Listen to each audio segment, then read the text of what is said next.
जय हिंद दोस्तों, फिर से एक बार हमारे यूट्यूब चैनल में आप लोगों का स्वागत है। तो मैं आप लोगों के लिए आज क्लास 6 का यानी एनसीईआरटी आप लोगों को करवाने वाला हूं। और ये जो बुक है वह दृष्टि का क्विक बुक है और इससे जो है वह बहुत ही इम्पोर्टेंट जो क्वेश्चन होते हैं एनसीईआरटी का वह निकाला गया है और चैप्टर वाइज जो है वह दिया गया है। तो यहाँ पर आप लोग देख सकते हैं कि क्लास 6 जो होता है एनसीईआरटी का बुक है क्लास 6 का, और इसमें हमको पढ़ना होता है पहले हिस्ट्री। और हिस्ट्री में सभी चैप्टर को दे दिया गया है, जिसमें देख सकते हैं यहाँ पे कि पहला चैप्टर का नाम है क्या, कब, कहाँ और कैसे। दूसरा चैप्टर है आरंभिक मानव की खोज। ऐसे कर करके क्लास 6 में आप देख सकते हैं कितने चैप्टर दिया हुआ है। लगभग अगर देखा जाए तो 12 चैप्टर जो है वह क्लास 6 में है एनसीईआरटी में। तो इसको हम लोग बारी बारी से आज ये पढ़ने वाले हैं। अगर आप चैनल पर नए हैं तो चैनल को सब्सक्राइब कर लीजिएगा। और इसी तरह से क्लास 6, 7, 8, 9 ऐसे जितने भी एनसीईआरटी हैं सभी का ऑब्जेक्टिव जो है वो आपको यहाँ पर मिलेंगे। तो जल्द से आप लोग चैनल को सब्सक्राइब कर लीजिए और वीडियो में बने रहिएगा। चलिए हम लोग अपना वीडियो को स्टार्ट करते हैं। तो यहाँ पर आप लोग देख सकते हैं कि पहला चैप्टर जो है वह क्या है, हमारा अतीत। और हमारा अतीत ये जो क्लास 6 का है और मेरा जो पहला चैप्टर हो जाएगा वह उसका नाम है क्या है, क्या, कब, कहाँ और कैसे। तो इससे जितने भी क्वेश्चन जो है वह इम्पोर्टेंट उसको आज हम लोग देखेंगे। तो चलिए स्टार्ट करते हैं पहला क्वेश्चन से। तो पहला क्वेश्चन है हम लोगों का कि गेहूं और जौ की फसलों के संदर्भ में निम्नलिखित कथनों पर विचार कीजिए। यानी कि गेहूं और जौ के बारे में यहाँ पर कथन दिया हुआ है और इस पर हम लोगों को विचार करना है कि कौन सा कथन जो है वह सही है और कौन कथन जो है वह गलत है। तो यहाँ पर देख सकते हैं पहले यहाँ पर कह रहा है कि कौन कथन जो है वह सही है, यानी कि इन दोनों में से कौन जो है वह सही है। तो पढ़ते हैं बारी बारी से। तो पहला यहाँ पर दिया हुआ है कि मनुष्यों द्वारा सर्वप्रथम इन्हीं फसलों को उपजाने की शुरुआत की गई थी। दूसरा दिया हुआ है कि इन फसलों को उपजाने का क्षेत्र हिमालय और विंध्य की पहाड़ियाँ थी। तो दोनों में से कौन जो है वह सही है। तो यहाँ पर देख सकते हैं केवल एक जो है वह सही है और दो जो है वह गलत है, यानी कि इसका ऑप्शन नंबर ए जो है वह राइट हो जाएगा। अब ये जो दूसरा नंबर जो गलत हुआ है वह क्यों गलत हुआ है उसको भी हम लोग अच्छी तरह से जान लेते हैं कि क्यों गलत हुआ है। तो इसकी व्याख्या यहाँ पर दिया हुआ है, इसको पहले देखते हैं। तो व्याख्या में है कि सर्वप्रथम मनुष्य ने गेहूं और जौ उपजाना आरंभ किया था कब, लगभग 8000 वर्ष पूर्व इसको जो उपजाना जो था वह स्टार्ट कर दिया था। अगर देखा जाए कि इन फसलों को उपजाने का कार्य जो है वह सुलेमान और किरथर पहाड़ी क्षेत्र में हुआ था, न कि विंध्य क्षेत्रों में, इसलिए कथन दो जो है वह गलत हो जाएगा। ठीक ना। आगे देखते हैं क्या है पॉइंट कि गेहूं और जौ उपजाने की प्राचीनतम साक्ष्य जो है वह कहाँ मिला है, तो मेहरगढ़ में मिला है। और मेहरगढ़ कहाँ है, तो बलूचिस्तान में पड़ता है। आगे है कि नवीनतम तथ्यों के अनुसार चावल उपजाने के प्राचीनतम साक्ष्य संत कबीर नगर के लहुरा देव में पाए गए हैं। ये साक्ष्य लगभग कितने हैं, 9000 से 8000 वर्ष पूर्व के हैं। ठीक ना। एक और बहुत ही इंपॉर्टेंट पॉइंट है कि गारो तथा मध्य भारत के विंध्य पहाड़ी क्षेत्र अन्य कुछ ऐसे क्षेत्र हैं जहाँ कृषि का हुआ है, विकास हुआ है। तो इस तरह से हमारा पहला सही था। आगे देखते हैं सेकंड नंबर क्वेश्चन कि भारतीय उपमहाद्वीप के संदर्भ में किसके बारे में पूछ रहा है, तो भारतीय उपमहाद्वीप। तो भारतीय उपमहाद्वीप के संदर्भ में निम्नलिखित कथनों पर विचार कीजिए। पहला पॉइंट दिया हुआ है कि आरंभिक नगरों का विकास सिंधु व इसकी सहायक नदियों के किनारे हुआ था। दूसरा दिया हुआ है कि गंगा व इसकी सहायक नदियों के किनारे नगरों का विकास जो है वह लगभग 5000 वर्ष पूर्व हुआ था। तो इसमें पूछ रहा है कि कौन सा कथन जो है वह सही है। तो इसमें भी केवल एक जो है वह सही है, यानी कि क्या सही है, तो आरंभिक नगरों का विकास सिंधु व इसकी सहायक नदियों के किनारे हुआ था, ये सही है। और ये वाला जो है वह गलत है। अब गलत क्यों है इसके बारे में हम लोग पहले व्याख्या देख लेते हैं, इससे हमको मालूम चल जाता है कि क्यों गलत था। कथन 1 के बारे में दिया है कि लगभग 4700 वर्ष पूर्व सिंधु व उसकी सहायक नदियों के किनारे आरंभिक नगरों का विकास हुआ था। इन्हीं नगरों में विकसित सभ्यता सिंधु सभ्यता के नाम से जानी गई थी, इसलिए कथन एक जो क्या है सही है।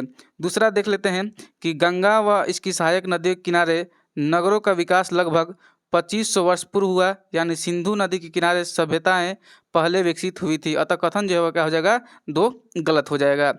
चलिए आगे बढ़ते हैं हम लोग 3 नंबर क्वेश्चन पर आते हैं। 3 नंबर क्वेश्चन है कि गंगा नदी के दक्षिण में, कहाँ, गंगा नदी के दक्षिण में इसकी सहायक नदी सोन के आसपास का क्षेत्र प्राचीन काल में किस नाम से जाना जाता था।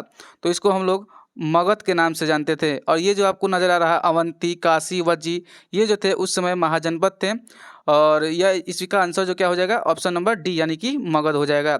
इसके बारे में थोड़ा सा और जान लेते हैं हम लोग कि सोन नदी के आसपास का क्षेत्र प्राचीन काल में मगध कहलाता था। और एक और पॉइंट दिया हुआ है कि मगध प्राचीन काल का पहला बड़ा राज्य था। इसके शासक बहुत शक्तिशाली थे। उन्होंने एक विशाल राज्य स्थापित किया था। ये सभी जो है वो मगध साम्राज्य के बारे में बोल रहा है। आगे है मगध साम्राज्य का उत्कर्ष अगर देखा जाए तो ईसा पूर्व 6ठी शताब्दी में हुआ था। और मगध साम्राज्य का वास्तविक संस्थापक की बात किया जाए तो वह बिंबिसार था। कौन था? बिंबिसार था। और इसका अगर देखा जाए तो 544 से लेकर 492 ईस्वी तक इसका शासनकाल रहा था। आगे बढ़ते हैं नेक्स्ट क्वेश्चन, 4 नंबर क्वेश्चन में, भारत देश के नाम के संदर्भ में निम्नलिखित कथनों में कौन सा कथन सही है? यानी कि ये जो ऑप्शन दिया हुआ है इसमें कौन जो है वह सही है। पहला पढ़ते हैं हम लोग कि लगभग 2500 वर्ष पूर्व उत्तर पश्चिम की ओर से आने वाले ईरानियों और यूनानियों ने सिंधु को हिंदोस अथवा इंदोस तहा तथा इस नदी के पूर्व में स्थित भूमि प्रदेश को इंडिया कहा था। क्या ये सही है? आगे देख लेते हैं, एक और देख लेते हैं। 2 नंबर है कि भारत नाम का प्रयोग उत्तर पश्चिम में रहने वाले लोगों के एक समूह के लिए किया जाता था। इस समूह का उल्लेख संस्कृत भाषा की आरंभिक कृति ऋग्वेद में मिलता है। तो अगर देखा जाए तो दोनों कथन हमको लगता है कि सही है। क्या है? दोनों कथन जो है वह क्या है? सही है। यानी कि ऑप्शन नंबर सी जो है इसका राइट आंसर हो जाएगा। सी जो है इसका राइट आंसर हो जाएगा। चलिए आगे बढ़ते हैं, इसका डिस्कशन जो है वह देख लेते हैं एक बार। उपयुक्त दोनों कथन सही है। उत्तर पश्चिम की ओर से आने वाले ईरानियों और यूनानियों ने सिंधु को हिंदोस तथा इंदोस कहा था। उन्होंने इन नदी के पूर्व में स्थित भूमि प्रदेश को इंडिया कहा था। यानी कि दोनों कथन जो है वह सही था। दूसरा है, एक पॉइंट है, देख लेते हैं इसको भी, कि भरत नाम का प्रयोग उत्तर पश्चिम में रहने वाले लोगों के एक समूह के लिए किया जाता था। इस समूह का उल्लेख ऋग्वेद में मिलता है। ऋग्वेद जो है वह संस्कृत की आरंभिक कृति है जो लगभग 3500 वर्ष पुरानी है। बाद में इस भरत समूह का नाम का प्रयोग देश के लिए होने लगा था। चलिए आगे देखते हैं नेक्स्ट 5 नंबर क्वेश्चन, कि पांडुलिपियों के संदर्भ में निम्नलिखित में से कौन सा कथन जो है वह सही है? यानी सही का सही नहीं है। देखिए यहाँ पर देखते ऐसा होता है कि क्वेश्चन ध्यान से पढ़ना चाहिए कभी कभी, कि सही हम लोग पढ़ लेते हैं और आगे दिया होता है नहीं। तो इस बात को याद रखना है, क्वेश्चन आराम से पढ़ना है और जवाब भी आपको आराम से ही देना होता है एग्जाम में। देखते हैं इसका क्या सही होता है, लाइन बाय लाइन पढ़ते पहले। पहला ऑप्शन में दिया हुआ है अतीत में हाथ से लिखी गई पुस्तकें पांडुलिपि कहलाती है। क्या ये सही है? देखिए इस बार एक बार देख लेते हैं। चलिए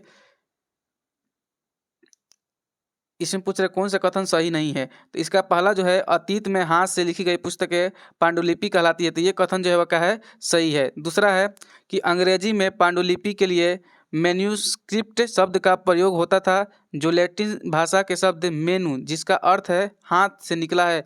तो यह भी कथन जो है वह सही है। हमको गलत कथन को चुनना है, तो दोनों जो भी था वह सही था। सी नंबर में दिया हुआ है कि पांडुलिपि ताड़ के पत्तों के काटकर अथवा हिमालयी क्षेत्र में उगने वाले भूर्ज नामक पेड़ की छाल से विशेष तरीके से तैयार भोजपत्र पर लिखी जाती थी। तो यह भी कथन जो है वह सही है। आगे है पांडुलिपियाँ केवल मंदिरों और विहारों में प्राप्त होती थी जो केवल संस्कृत भाषा में लिखी गई थी। ये कथन जो है वह गलत है। ठीक ना? क्या है? गलत है।